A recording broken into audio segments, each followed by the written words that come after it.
And as the dire situation continues there at the Mexico-U.S. border, local calls for immigration reform are growing. David Gonzalez has more on how local activists are teaming up all across Texas. There may not be many of them, but a small group of people is fighting to bring attention to the struggles millions of immigrants in this country face every day.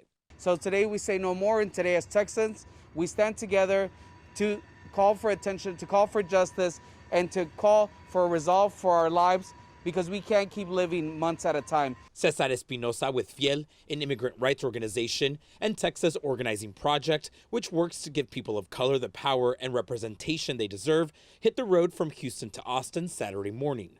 This is a major step for the Hispanic community because we've been living in the shadows for over more than 20 years already. Along the way, the caravan is raising their voices against what they call Governor Greg Abbott's attack on immigrants.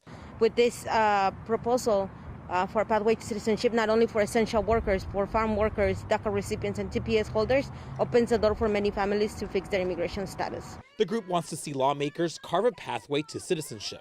Damaris Gonzalez with TOP says the immigrant community went through a lot of challenges during the Trump administration. Gonzalez says it's extra important because immigrant families have been some of the most affected during the pandemic. Not only because they are, the ones that are getting sick, but also because they're losing their jobs, they're losing their income, and they don't have any kind of form of relief, neither from the federal, nor local, nor state governments. In Austin, the Houston caravan rallied with other groups. As their numbers grow, they say their message only gets louder.